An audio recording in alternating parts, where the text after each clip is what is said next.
رحم الله من قرأ الفاتحة.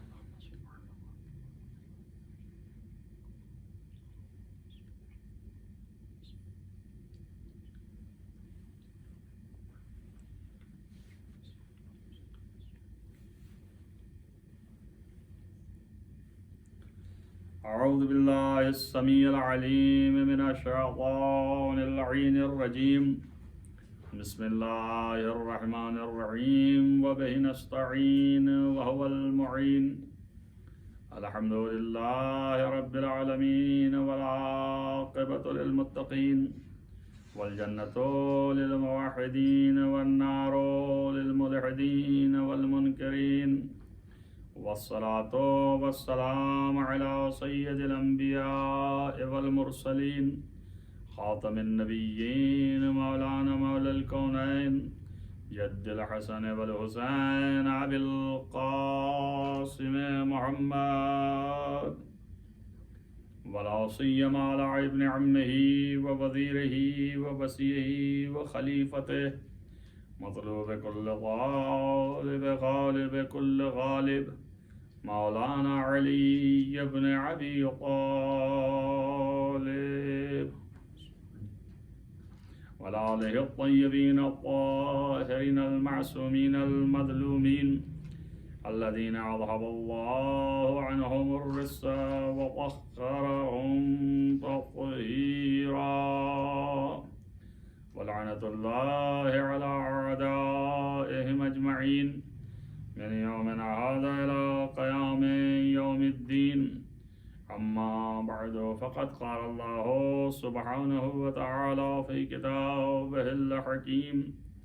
بسم الله الرحمن الرحيم. إنما وليكم الله ورسوله والذين آمنوا الذين يقيمون الصلاة ويؤتون الزكاة وهم راكعون. صلوات پڑھیں محمد و آل محمد. عزیزان گرامی مرتبت، اس آیہ کریمہ کے ذیل میں سن 1442 ہجری کی عشرہ محرم کی جو مصادف ہو گیا ہے کرونا کی بیماری اور وبا سے، اس موضوع کے تحت کہ ولایت اور عظمت محمد و آل محمد علیہ السلام یہ گفتگو جاری ہے، اور یہاں تک بات ہماری پہنچی ہے کہ در حقیقت ولایت کے معنی جو ہیں وہ حکومت اور قدرت کے ہیں، اور یہ ولایت جو ہے خالص دنیا کے لوگوں کے اوپر ہی ولایت نہیں ہے، گرچہ یہ آیت جو میں نے پڑھی ہے اس کا مفہوم تو یہی ہے کہ تم مومنین کا ولی اللہ ہے، اور ان کا ولی رسول اللہ ہے، اور ان کا ولی وہ شخص ہے کہ جو نماز قائم کرتا ہے، صاحب ایمان ہے، نماز قائم کرتا ہے اور زکوٰۃ حالت رکوع میں دیتا ہے، کہ جس کے معنی علی ابن ابی طالب علیہ السلام ہوئے، کہ مصداق ہیں اس آیت کے وہ، جب انہوں نے حالت رکوع میں زکوٰۃ دی ہے تب یہ آیت نازل ہوئی۔ تمام مفسرین کا اس کے اوپر اتفاق ہے، اور یہ گفتگو یہاں تک پہنچی کہ حقیقت حکومت اور حقیقت قدرت جو ذاتی ہے وہ ولایت وہ اللہ کی ہے، اور اس کے لیے قرآن مجید نے صاف اعلان کیا 2-3 مقامات پر، اور یہ آیت جو ہے میں بارہا تلاوت کرتا ہوں کہ فاللہ هو الولی، اللہ ہی جو ہے وہی ولی ہے، وہی سرپرست ہے، وہی حاکم ہے، اور وہی تمام کائنات پر قدرت بذات رکھنے والا ہے۔ لہذا اس صفت کو بھی لایا کہ وَهُوَ يُحْيِي الْمَوْتَىٰ، اسی کی ذات ہے جو مردوں کو زندہ کرتا ہے۔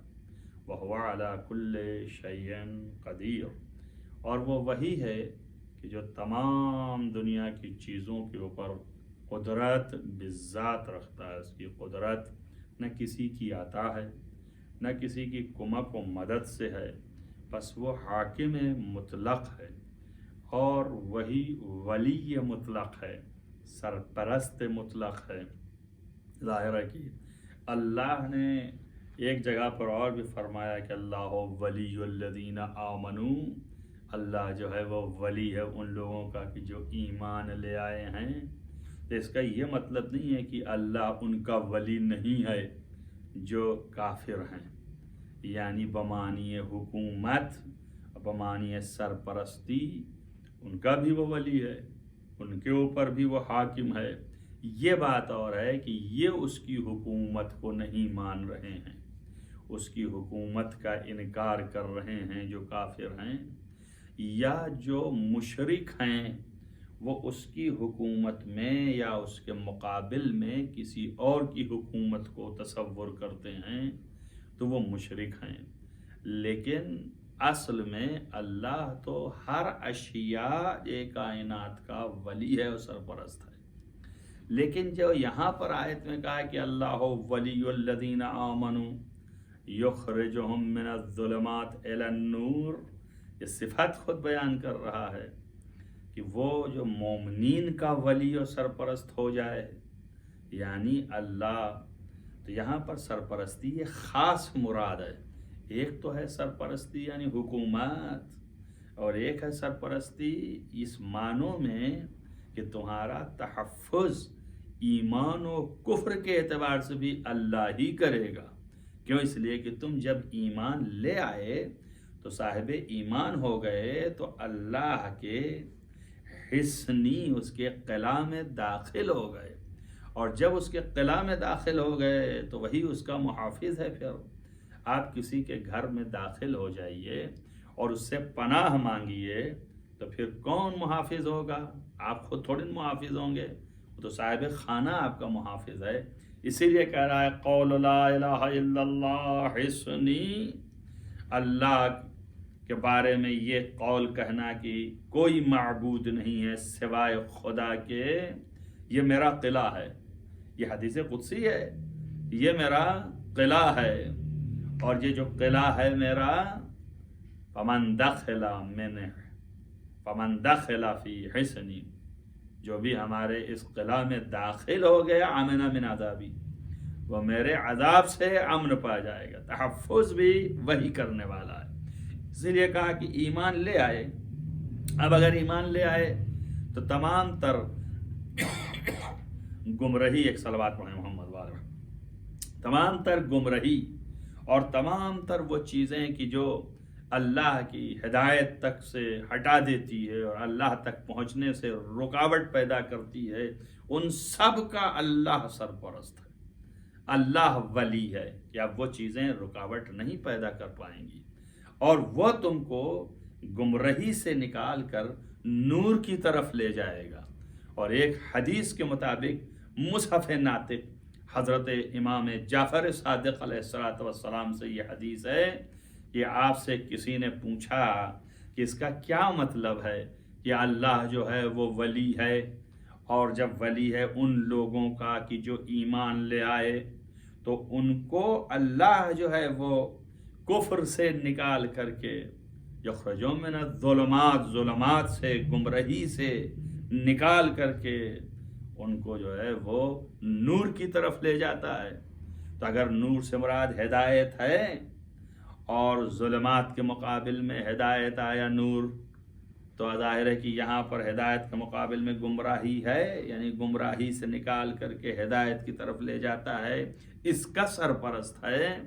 تو یہ مومن جب پہلے ہی ایمان لے آ چکا ہے تو ہدایت یافتہ ہے۔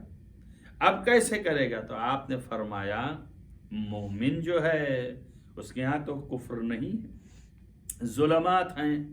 تو آپ نے فرمایا کہ اس سے مراد یہ ہے کہ اللہ پر ایمان لے آیا، رسول اللہ پر ایمان لے آیا، ملائکہ پر ایمان لے آیا، کتب پر ایمان لے آیا، اور تمام چیزیں جو رسول اللہ صلی اللہ علیہ وآلہ وسلم لے کر کے نازل ہوئے ان سب پر ایمان لے آیا۔ اب ایک چیز رہ گئی ہے کہ جس پر ایمان نہیں لے آیا، اللہ نے اس کی طرف ہدایت کر دی۔ پوچھا وہ کیا ہے؟ کہا وہ میری ولایت ہے، میری ولایت پر بھی ایمان لے آئے، یہ بھی اللہ کی ہدایت سے وہاں تک پہنچا۔ صلوات پڑھیں محمد والے محمد۔ علاوہ اس کے یہاں پر ٹھہر کر کے یہ بھی گفتگو کرتا چلوں اور بتاتا چلوں کہ ایک معنی عام بھی نکلتا ہے یخرجہم من الظلمات الی النور، جب اللہ مومنین کا ولی اور سرپرست ہو جاتا ہے تو ان کو ظلمات سے یعنی معصیت سے، گناہوں سے، یعنی مطلب یہ ہے کہ کوئی ایسی حرکت جس کے ذریعے سے مرضی پروردگار کے خلاف چلا جائے، وہ اس حرکت سے نکال کر کے مرضی پروردگار کی طرف لے جاتا ہے، اللہ ہی اس کی مدد کرتا ہے۔ تو ایک معنی یہ بھی ہے، اور یہ معنی وسیع تر ہے، اسی میں ولایت بھی آ گئی، اس معنوں میں کہ ولایت بحکم خدا ہے، رسول کو حکم دیا ہے بلغ ما انزل الیک من ربک، اے پیغمبر آپ اس ولایت علی کو پہنچائیے روز غدیر۔ تب آپ نے فرمایا ہے کہ اے لوگو آگاہ ہو جاؤ، النبی اولی بالمؤمنین من انفسہم، کیا نبی تمہارے نفسوں سے زیادہ جو ہے اولی بالتصرف نہیں ہے، تمہارے اوپر وہ قدرت و قوت نہیں رکھتا ہے کہ تم پر تصرف کرے؟ تو سب نے کہا قالوا بلا۔ تب آپ نے فرمایا من کنت مولا فہذا علی مولا۔ تو بس معلوم یہ ہوا کہ یہ جو ہے وہ بھی اتنا وسیع ہے، معنی جو میں نے کیا ہے اس معنی میں بھی کہ اللہ جو ہے تمام نافرمانیوں سے نکال کر کے اس کو نور یعنی اپنی اطاعت کی طرف لے جاتا ہے، تاکہ یہ بندہ مومن جو ہے اللہ کا مطیع و فرما بردار ہو جائے اور اس کا معصیت گزار بھی نہ رہے۔ تو پھر اس میں ولایت بھی شامل ہو گئی، اس میں اللہ کی اطاعت بھی شامل ہو گئی، عبادات بھی آ گئے، اور پھر یہی انسان جو ہے متقی و پرہیزگار بن گیا۔ اور جیسے ہی متقی و پرہیزگار بن گیا ویسے ہی آواز آئی کہ ہماری جنت کا وارث وہی ہوگا جو متقی اور پرہیزگار ہے۔ ایک صلوات پڑھیں محمد و آل محمد۔ تو عزیزان گرامی، اللہ جو ہے وہ سب سے پہلا اول بالذات یعنی اصلی حقیقی حاکم و سرپرست اور ولی مطلق اللہ ہے، اور اللہ نے اس کے بعد رسول اللہ کو تمام انبیاء میں رسول اللہ کو ولی مطلق قرار دیا۔ کیوں؟ اس لیے یہ اللہ نے ان کو بنایا، تو یہ اللہ کے بنائے ہوئے حاکم اور ولی مطلق ہیں، اللہ نے ان کو بنایا ہے، اللہ کے بنائے ہوئے یہ ولی مطلق اور حاکم ہیں۔ تو یہ رسول اللہ جو ہیں وہ کس لیے ایسا ہوئے؟ کل کی مجلس میں نے تذکرہ کیا تھا، اس لیے کہ یہی سب سے پہلی مخلوق ہیں اللہ کی، اور چونکہ تقدم اور اولویت رکھتے ہیں پوری کائنات پر، لہذا انہی کو حق ہے پوری کائنات پر اللہ کی طرف سے جانشینی فرمائیں، انہی کو حق پہنچتا ہے بنسبت اس کے کہ کسی اور کو سامنے رکھا جائے اور اس کے مقابلے میں لایا جائے۔ تو ظاہر ہے کہ جو اول ہے وہی مقدم ہے، تو لہذا حق اولویت پیغمبر کو ہے، عقل بھی یہ کہتی ہے۔ علاوہ اس کے بات اتنی سی ہے کہ سب سے پہلے ان کو خلق کیا، اب جب ان کو خلق کیا تو اپنی معرفت عطا فرمائی، اپنا علم دیا، اور ان کے اندر صفات پیدا کیے ایسے۔ اب یہی ہیں ایسے مخلوق جو اللہ کی عبادت اور اطاعت کریں گے، تو دوسرے مخلوق جو پیدا ہوں گے وہ سب ان کو دیکھ کر کے عبادت و اطاعت کریں گے، تو یہ ہو گئے ان کے لیے حجت کہ کس طریقے سے عبادت کیا جائے اللہ کی، کس طریقے سے معرفت حاصل کی جائے اللہ کی، تو یہ ہوئے حجت۔ اور جب یہ حجت ہو گئے ان کے لیے تو معنی یہ ہو گئے کہ مخلوقات عامہ کے خلق کرنے سے پہلے ہی اللہ نے حجت کو خلق کیا ہے۔ اب جب حجت اپنی بنایا ہے اس نے، تو حجت کے معنی یہ ہیں کہ تمام آنے والی اشیاء اور چیزیں اور مخلوقات جو ہیں ان کے لیے یہ سند ہیں، ان کے لیے یہ دلیل ہیں، کہ اس بات کے لیے دلیل ہیں، اس بات کے لیے دلیل ہیں کہ معرفت خداوند متعال پیدا کروائیں، اس کے احکام کو ان تک پہنچائیں۔ تب ظاہر ہے جب یہ ان کے لیے دلیل ہو گئے اور ان کے لیے یہ جو ہے معرفت خدا دلائیں، اس کے لیے یہ ایک سہارا ہو گئے اور ذریعہ ہو گئے، تب ان کو ایسا ہونا چاہیے کہ اگر ان کو مخلوق دیکھے تو خدا یاد آئے، اگر ان کو مخلوق جو ہے پہچانے تو خدا کی صفات سمجھ میں آئیں، کہ جب یہ اتنے زیادہ صفات میں بلندتر ہیں تو پھر جس خدا نے ان کو پیدا کیا ہے اپنی معرفت کے لیے وہ خدا کتنا بلند ہوگا۔ ایک صلوات پڑھیں محمد و آل محمد۔ بس نتیجہ یہاں سے یہ نکلا کہ پیغمبر کی یہ حدیث بھی ہے، اور چھٹے امام نے نقل فرمائی اس حدیث کو کہ میرے جد نے فرمایا کہ الحجت قبل الخلق، حجت جو ہے وہ خلقت سے پہلے بھی ہے اللہ کی، اور پھر اس کے بعد فرمایا الحجت مع الخلق، اور پھر اس کے بعد مخلوقات کے ساتھ بھی حجت ہے، اور اس کے بعد یہ بھی فرمایا الحجت بعد الخلق، جب تمام کائنات جو ہے ختم ہو جائے گی اور قیامت آ جائے گی اور چیزیں جو ہیں فنا ہو جائیں گی، تب بھی جو ہے حجت رہے گی۔ تو جو حجت پہلے ہے سب سے، تو اس کی تو دلیل سمجھ میں آئی کہ پیغمبر نے فرمایا اول ما خلق اللہ نوری، سب سے پہلے اللہ نے مجھے خلق کیا اور میرے نور کو بتایا۔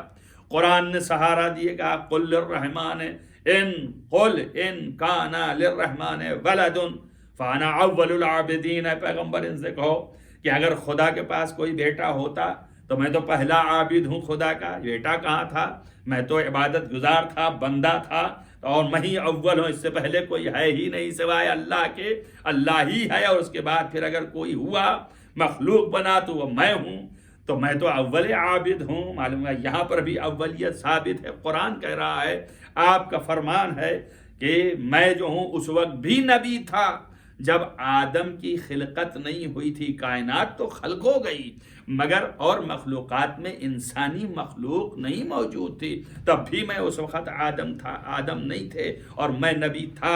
اس وقت جب اجنہ جو ہیں خلق ہوئے تو اس وقت میں نبی تھا، کیوں؟ اس لیے کہ اللہ نے کہا ما خلقت الجن والانس الا لیعبدون، تمام انسانوں کو ہم نے خلق کیا، تمام جناتوں کو خلق کیا مگر اس لیے خلق کیا ہے کہ میری عبادت کریں۔ تو رسول اللہ جو ہیں وہ ان کے لیے بھی نبی ہیں، ان کے لیے بھی نبی ہیں۔ ارے بھائی صاف صاف جب رسول اللہ نے یہ کہہ دیا کہ ما ارسلناک الا رحمت للعالمین، ہم نے آپ کو عالمین کا رحمت بنا کے بھیجا ہے، تو اس کا مطلب یہ ہے کہ پوری کائنات اور ہر ذرے ذرے کے لیے رحمت ہیں۔ کل بھی میں نے اشارہ کیا، پرسوں بھی میں نے بتایا کہ یہاں رحمت میں مفہوم ولایت بھی خابیدہ ہے۔ ایک صلوات پڑھیں محمد و آل محمد۔ ظاہر ہے کہ رحمت کے معنی کیا ہے؟ پیغمبر کو جب عالمین کا رحمت بنا کے بھیجا ہے تو جب سے عالمین کا وجود ہے اور جب تک عالمین کا وجود رہے گا تب تک پیغمبر سب کے لیے رحمت ہیں کہ نہیں ہیں؟ تو اگر ایسا ہے کہ عالمین کا جب سے وجود ہے تو عالمین میں سب سے پہلی چیز جو خلق ہوئی وہ آپ کا وجود ہے، آپ کو اول بنایا ہے، کہ اس لیے کہ یہ رحمت ہے سب کے لیے، اور رحمت جو ہے وجود چاہتی ہے۔ تو اس کا مطلب یہ ہوا کہ کائنات اور عالمین کی خلقت کا سبب یہ ہے، ان کے وجود کا سبب یہ ٹھہرے، اس لیے رحمت بنایا، واسطہ فیض الہی محمد مصطفیٰ قرار پائے، اس لیے رحمت للعالمین بنایا۔ رحمت کے معنی بہت کیے گئے ہیں، ایک معنی جو رحمت کا بہت عمدہ کیا ہے وہ علامہ تفسیر کبیر لکھنے والے فخر الدین رازی رضی اللہ عنہ نے اپنی کتاب میں، جو کہ مفاتیح الغیب کے نام سے تفسیر کبیر کے نام سے مشہور ہے، اس کتاب میں انہوں نے رحمت کا معنی کرتے ہوئے بتایا ہے، اور ابتدا یوں کی ہے کہ رحمت کے معنی حل المشکلات وانجاح الحاجات، یعنی معنی یہ ہے کہ اصل میں رحمت کس کو کہتے ہیں؟ اگر آپ کے سامنے آئے تو ہم اور آپ یہ سمجھتے ہیں بارش کا ہونا رحمت ہے، ہوا کا چلنا رحمت ہے، سانس کا آنا جانا رحمت ہے، یہ چھوٹی چھوٹی رحمتیں ہیں خدا کی، لیکن اصل رحمت یہ ہے حل المشکلات، یعنی مشکلات کا حل ہونا اور تمام حاجات کا پورا ہونا، یہ رحمت ہے۔ تو معلوم یہ ہو گیا کہ جو بھی رحمت ہے وہ تمام مشکلات کا حل کرنے والا ہے اور تمام حاجات کا پورا کرنے والا ہے۔ اب اگر پیغمبر کو، رسول اللہ کو اللہ نے یہ کہہ کے بھیجا ہے کہ وَمَا أَرْسَلْنَاكَ إِلَّا رَحْمَةً لِلْعَالَمِينَ، آپ کو ہم نے نہیں بنایا مگر پوری کائنات کے لیے رحمت بنایا ہے، تو اس کا مطلب یہ ہے کہ پیغمبر جو ہیں وہ مشکل کے حل کرنے والے ہیں، اسی کو حلال مشکلات کہتے ہیں۔ اور اس کا مطلب یہ ہے کہ پیغمبر جو ہیں وہ تمام حاجتوں کو پورا کرنے والے ہیں، اسی کو حاجت روا کرتا ہے کہ یہ روا کرنے والے حاجت روا ہیں اور مشکل کے حل کرنے والے حلال مشکلات ہیں۔ اب پیغمبر کو رحمت بنا کے بھیجا ہے، توجہ کیجئے، رحمت بنا کے بھیجا ہے، تو جو رحمت پیغمبر ہیں یعنی حلال مشکلات بھی ہیں اور حاجت روا بھی ہیں۔ اب وہ پیغمبر کی جو آل ہیں وہ بھی وہی ہیں، جہاں جہاں رحمت کا ٹکڑا ہوگا وہ سب جو ہے حلال مشکلات ہوں گے، جو جو رحمت کا حصہ ہوگا وہ سب جو ہیں وہ حاجت روا ہوں گے۔ اب پوچھئے کہ رحمت کا حصہ کون ہے، تو پیغمبر نے فرمایا انا وعلی من نور واحد، میں اور علی ایک ہی نور کے دو حصے ہیں۔ تو جیسے پیغمبر حلال مشکلات ہیں وہ حاجت روا ہیں، اسی طریقے سے علی بھی حلال مشکلات ہیں اور حاجت روا ہیں، اسی لیے ان کو مشکل کشا بھی کہتے ہیں، حاجت روا بھی کہتے ہیں۔ ایک صلوات پڑھیں محمد و آل محمد۔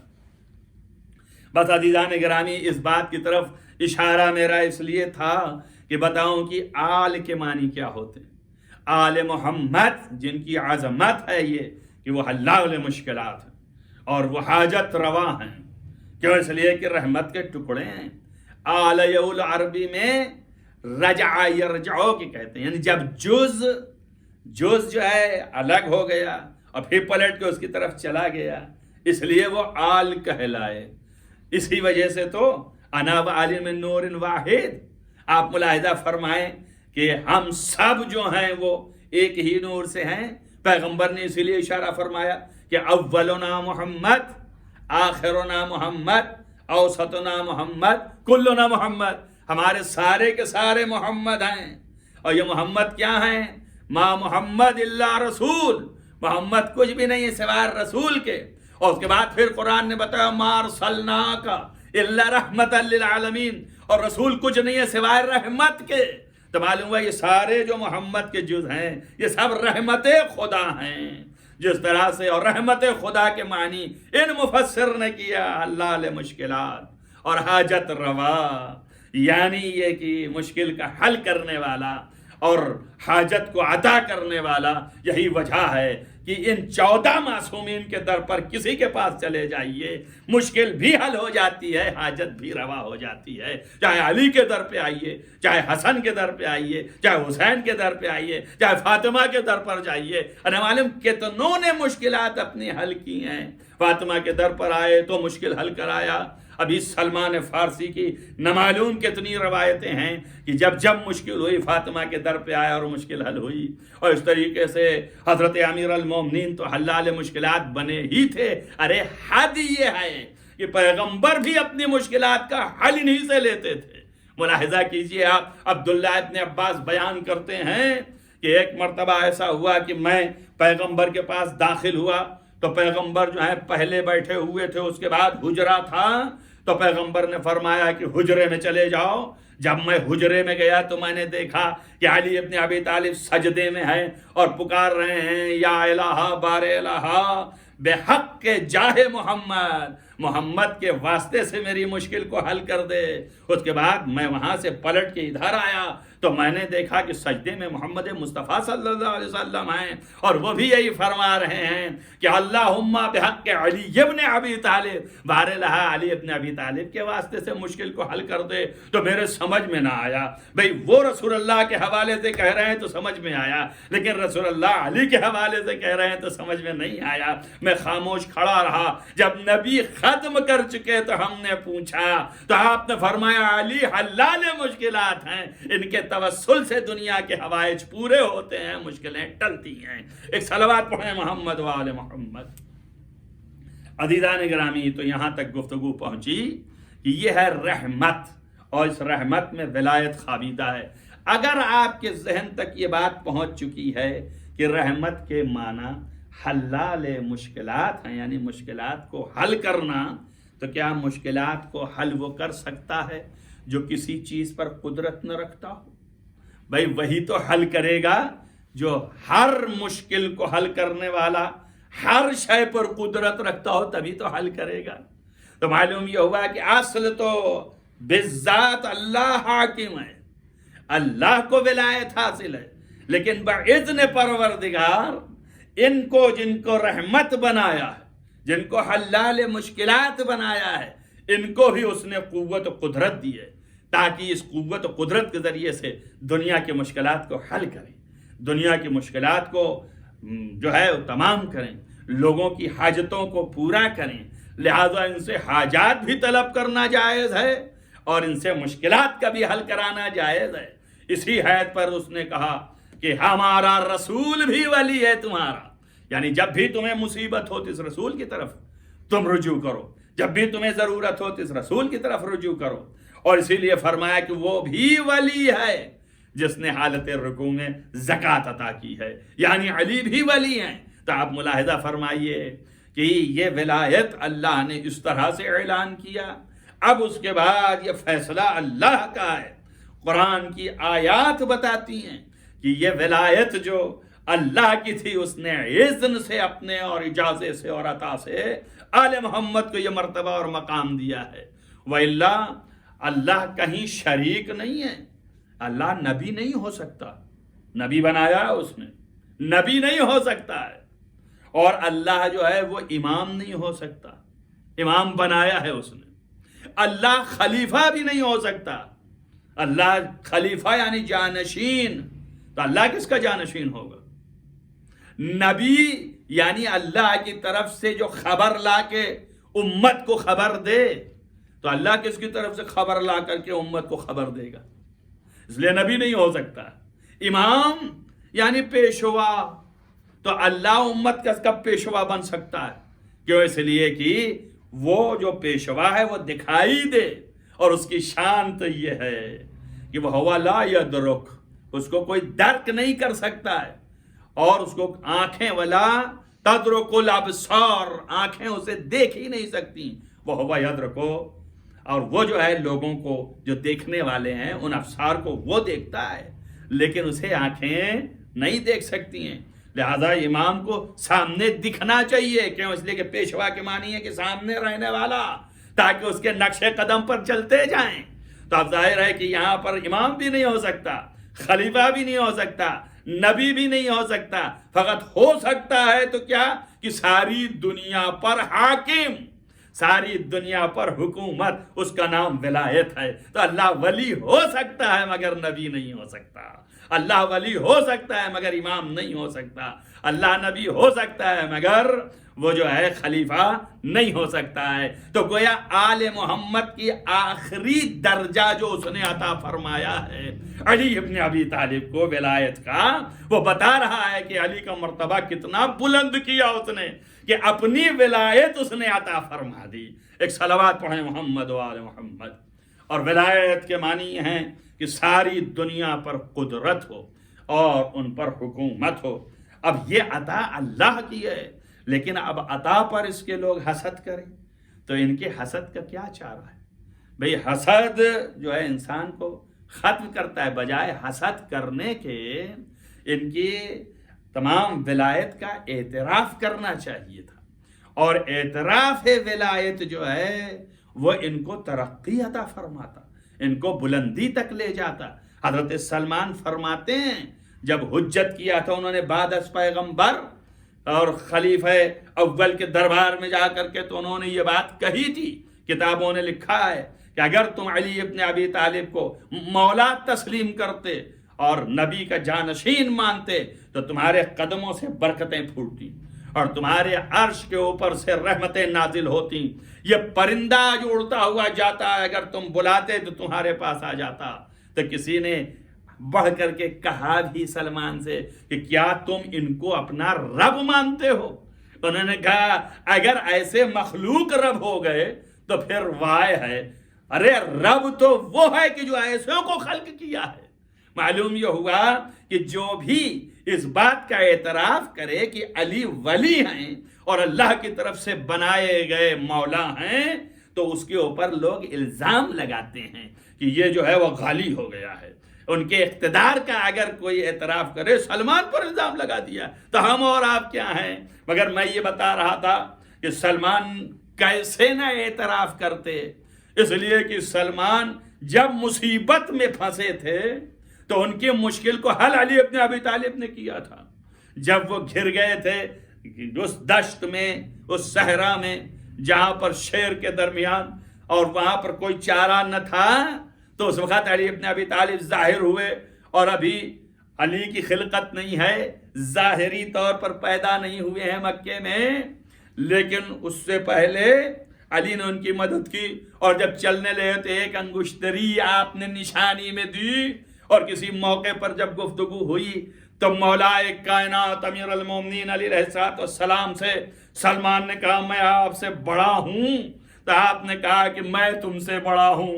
اب اس نے پوچھا سلمان نے کہ یہ کیسے؟ آپ نے کہا انگشتری دیکھ، یہ کس نے عطا کی تھی تجھے؟ جیسے ہی دیکھا یاد آ گیا، کہا وہ شیر کا حملہ. تو معلوم یہ ہو گیا کہ آپ کی منزلت جو ہے وہ خلقت اولا میں نورانی تھی، اور آپ اس وقت سے حلال مشکلات ہیں. تو معلوم ہوا جب سے عالم ہے تب سے یہ حلال مشکلات ہیں. ایک صلوات پڑھیں محمد و آل محمد. عزیزان گرامی، یہ ہے امیر المومنین علی ابن ابی طالب علیہ السلام کی ولایت اور اس کی عظمت. ظاہر ہے کہ یہ ولایت اور اس کی عظمت جو ہے وہ بلندی اس قدر ہے کہ اس کو انسان صرف ایک چیز ہے کہ ایمان رکھے، یقین پیدا کرے. اللہ نے جب اعلان کر دیا ہے تو اللہ کے اعلان کے بعد ہے یہ، اور جب اللہ کے اعلان کے بعد ہے تو اس کا اقرار کرے. چونکہ یہ قرآن کا حکم ہے کہ صرف اللہ ولی ہے اور اس کا رسول ولی ہے، تو رسول کی ولایت کا اقرار کرے.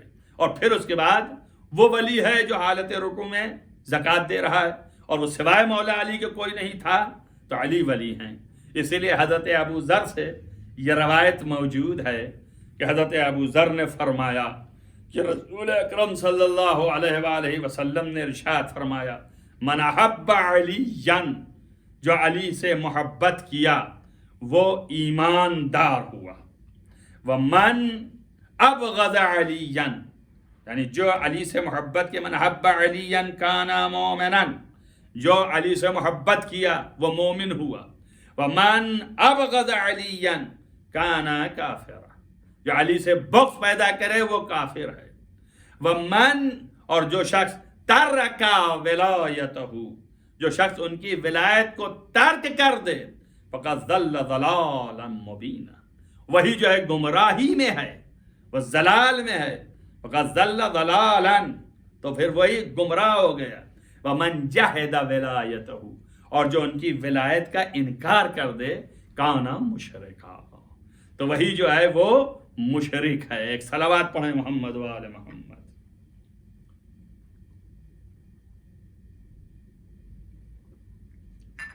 بس معلوم یہ ہوا کہ علی کی ولایت کا اقرار، علی کی محبت ایمان کا سبب ہے.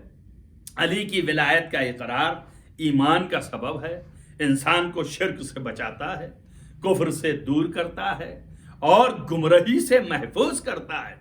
اور یہ اللہ کا حکم ہے. اللہ کے حکم سے انکار یہ گمراہی ہے. کہ اس لیے کہ قرآن کہتا ہے کہ ما کان لمؤمن ولا مؤمنۃ اذا قضى اللہ ورسولہ، کوئی بھی فیصلہ امرن، اگر کوئی بھی امر کا فیصلہ اللہ نے دیا ہے اور اس کے رسول نے دیا ہے، تو کسی مومن اور مومنہ کو ان یکون لہم الخیار من امرہم، ان کو اختیار نہیں ہے کسی معاملے میں. اختیار صرف اللہ اور رسول کو ہے. جو اللہ رسول نے فیصلہ کر دیا ہے، اگر اس کے خلاف من یعص اللہ ورسولہ، یعنی اللہ اور رسول کے فیصلے کے بعد جو نافرمانی کر جائے، اس فیصلے کو نہ مانے، فقط ضل ضلالا مبینا، اس سے بڑا گمراہ اور کھلا گمراہ کوئی نہیں ہے دنیا میں. تو معلوم یہ ہو گیا کہ جو قرآن نے حکم دے دیا ہے اس پر ایمان رکھنا اور اسی پر باقی رہنا. اب اگر کوئی شخص جو ہے علی کی ولایت کا انکار کرے تو نبی یہی فرما رہے ہیں. کیا فرما رہے ہیں؟ کہ من ترک ولایتہ کانا، جو ولایت کو ترک کر دے، ضل ضلالا، تو وہ گمراہ ہو گیا. اور من جحد ولایتہ، اور جو ان کی ولایت کا انکار کر دے، کانا مشرکان، قرآن کیا کہتا ہے کہ جو حکم اللہ اور رسول نے دیا ہے اس کا جو مخالف ہو جائے، نافرمان ہو جائے، انکار کر دے اور اس کو عمل میں نہ لے آئے، ترک کر دے، تو وہ کیا ہوگا؟ گمراہ ہوگا۔ معلوم ہے یہ حدیث قرآن سے مل بھی رہی ہے، علاوہ اس کے کہ ابو ذر ناقل ہے۔ ابو ذر وہ شخص ہیں کہ جن کے لیے پیغمبر نے فرمایا ہے کہ آسمان اور زمین پہ ان سے بڑا سچا کوئی نہیں ہے، تو ابو ذر سچے۔ علاوہ اس کے مختلف کتابوں میں یہ بھی حدیث موجود ہے اور مختلف عبارت کے ساتھ کنز المال میں ہے، خود مستدرک حاکم میں ہے، اور اس کے علاوہ بہت سی کتابوں میں ہے، یعنی بڑے بڑے لوگوں کی کتابوں میں ہے جو کہ ایسے تھے کہ علی ابن ابی طالب کی ولایت میں بڑا مین مہک کرتے تھے، ان کی تک کی کتابوں میں موجود ہے کہ پیغمبر نے فرمایا یا علی من فارقک، اے علی جو بھی آپ سے جدائیگی اختیار کرے فقط فارقنی، اس نے مجھ سے جدائیگی اختیار کر لی، من فارقنی، اور جس نے مجھ سے جدائیگی اختیار کر لی فارق اللہ، وہ اللہ سے جدا ہو گیا۔ علی کی ذات محور ایمان کیسے ہوئی؟ اگر کوئی شخص علی سے جدا ہو گیا تو رسول سے جدا ہو گیا اور اللہ سے جدا ہو گیا، یعنی معنی یہ ہیں کہ اگر علی موجود ہیں تو اللہ بھی ہاتھ میں ہے، رسول اللہ بھی ہاتھ میں ہے۔ یعنی اگر میں اسے پلٹ دوں کہ جب تک علی ولی اللہ کا قائل نہ ہوگا، نہ محمد رسول اللہ رہے گا، نہ لا الہ الا اللہ باقی رہے گا۔ ایک صلوات پڑھے محمد و آل محمد۔ عزیزان گرامی، یہ ہے حضرت امیر المومنین علیہ السلام کی ولایت کا خاصہ، اور ان کی ولایت کے خاصے میں سے یہ عظیم ترین ہے کہ جو شک کرے وہ ہو جائے گا کافر، وہ ہو جائے گا مشرک۔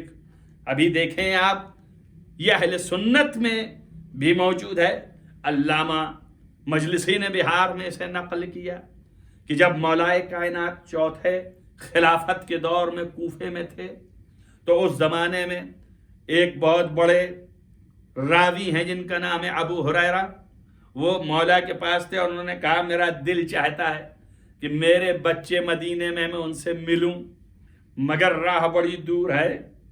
تو مولا نے کہا چلو میرے ساتھ، اپنے چھت پر لے گئے اور وہاں سے ان کو کہا آنکھ بند کر لو، اور ان کے چہرے پر اپنا ہاتھ رکھا، اور جیسے ہی انہوں نے آنکھ بند کی اور ہاتھ چہرے پہ رکھا تو وہ مدینے میں تھے، اپنے بچوں سے ملے اور یہ ساری باتیں وقت گزارا۔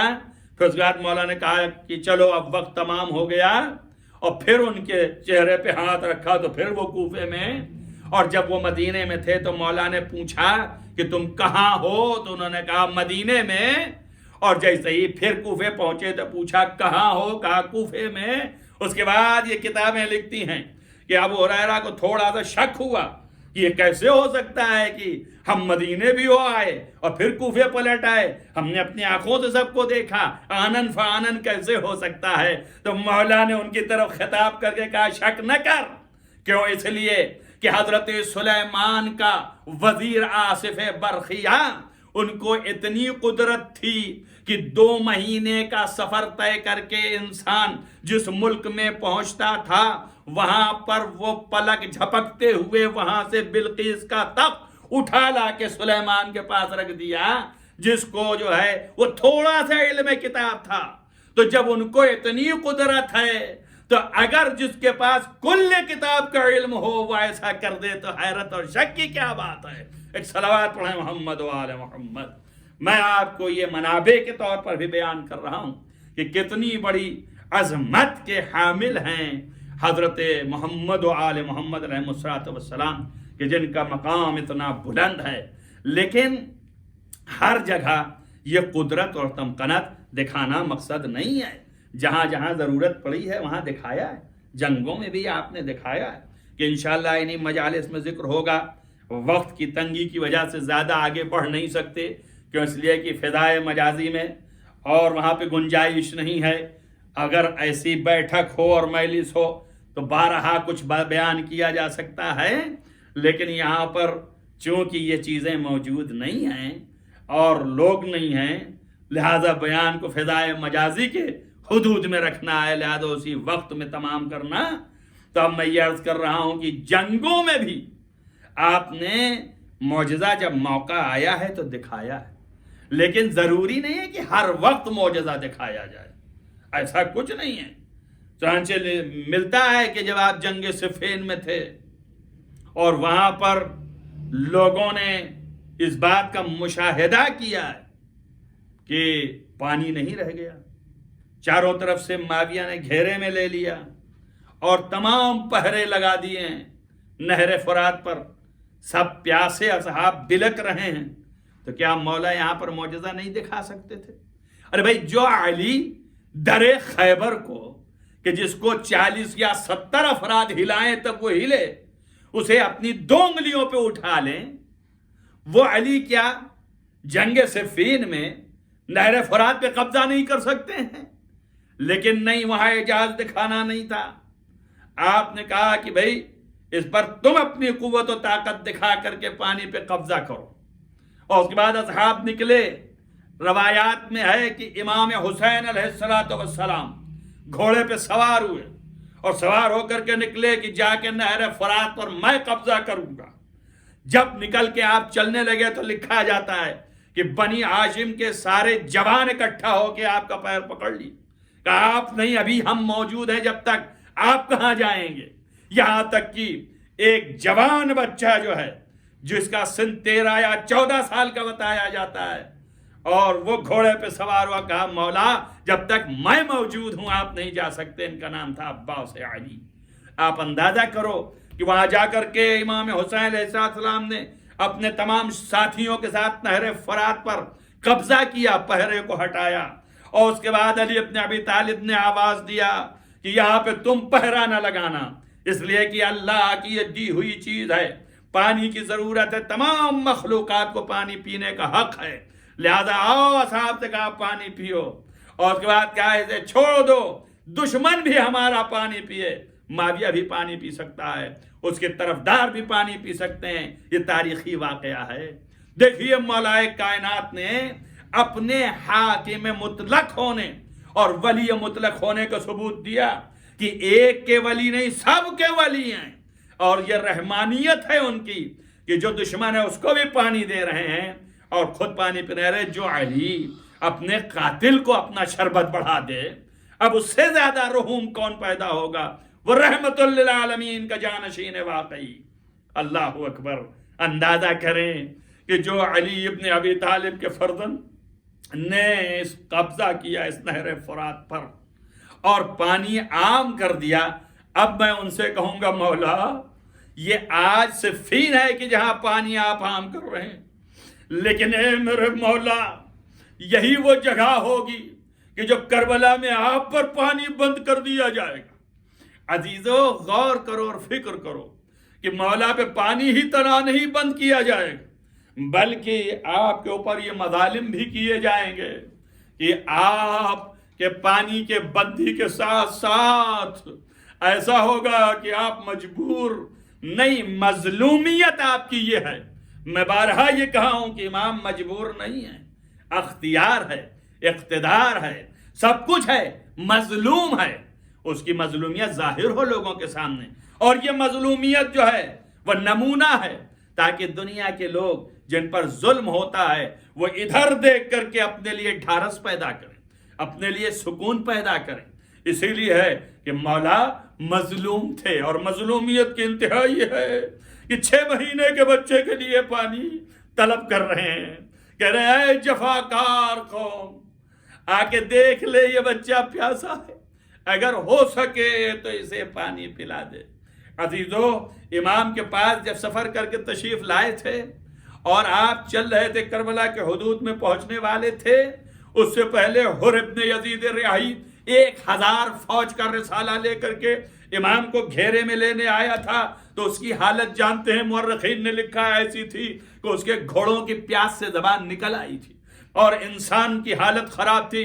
آپ نے 80 مشک پانی رکھا ہوا تھا، اس پانی کو دیا کہ جانوروں کو پلاؤ، عباس تم پلاؤ، علی اکبر تم پلاؤ، اور یہاں تک کہ ایک انسان ایسا آیا کہ اس کو ہوش نہیں تھا، تو اس کے منہ میں تسمہ کھول کے آپ نے مشکا خود امام حسین نے دہانے میں پانی لگایا. جب پانی پی لیا ہوش میں آیا تو اس نے دیکھا کہ امام پلا رہے ہیں. یہ پینے والا حر تھا.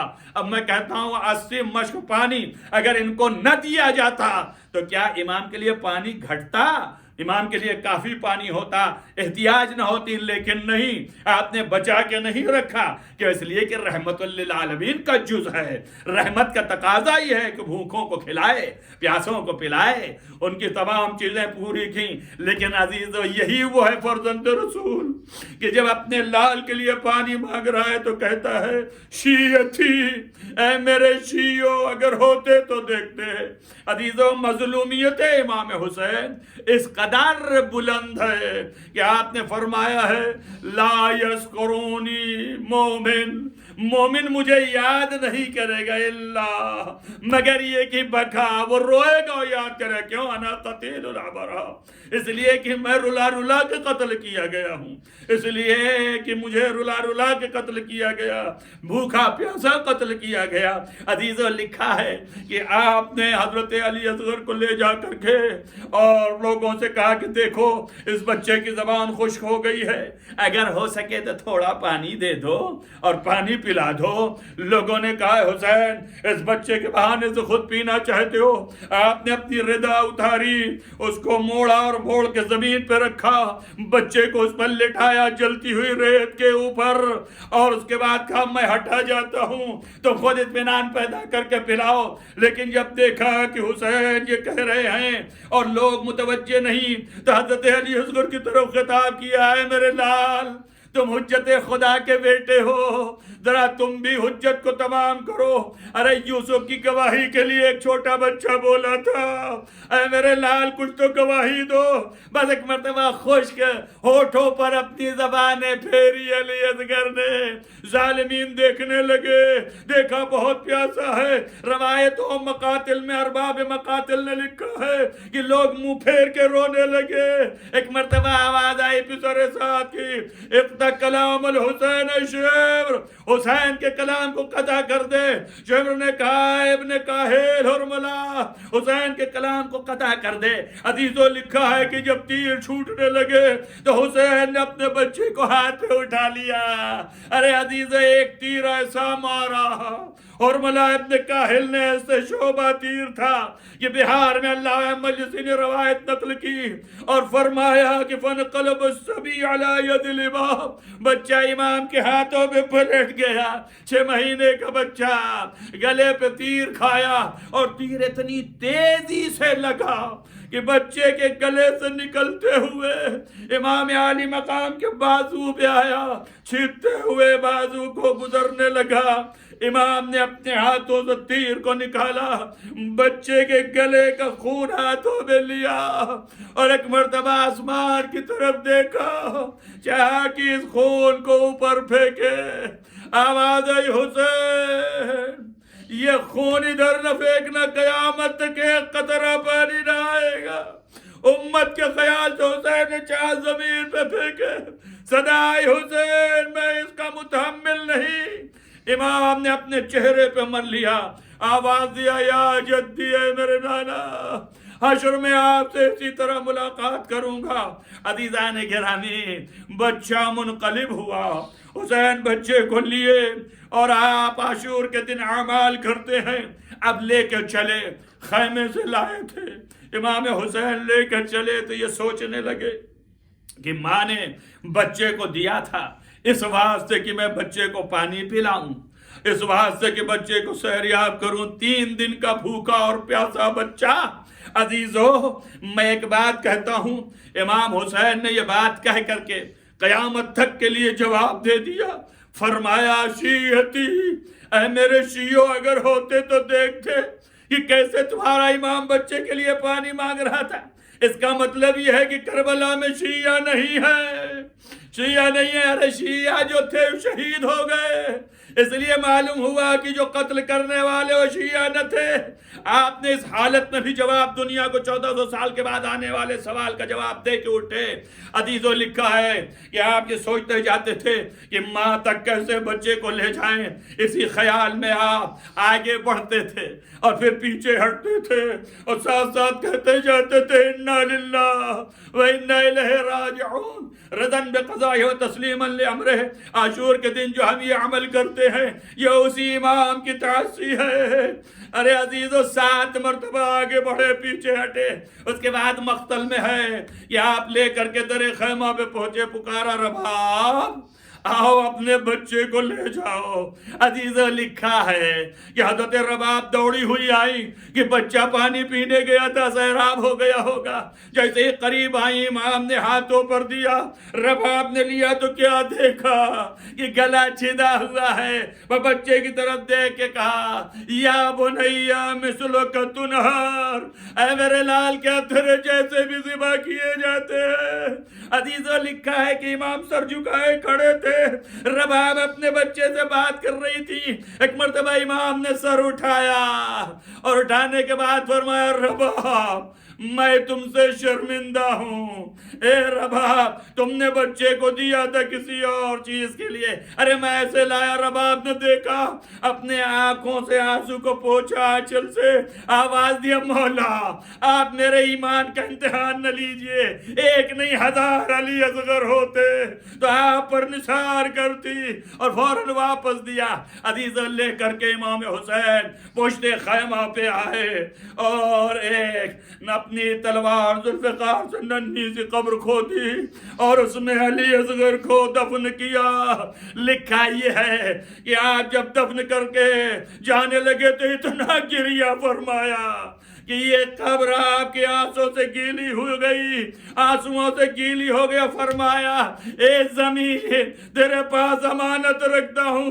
عزیزو یہ امانت کیسے، اور یہ امانت کب پوری ہوتی؟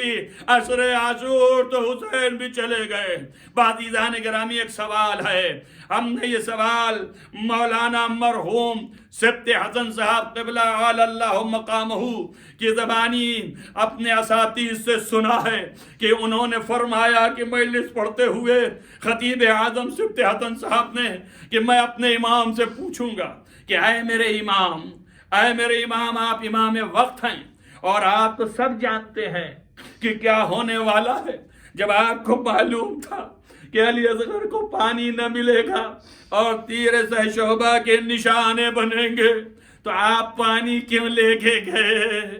آپ نے فرمایا کہ شاید میرے امام جواب دیں کہ عزیزو ایک چھوٹا بچہ پلتا ہے 2 طریقے سے، ایک یا جھولے میں رہتا ہے یا ماں کی گود میں۔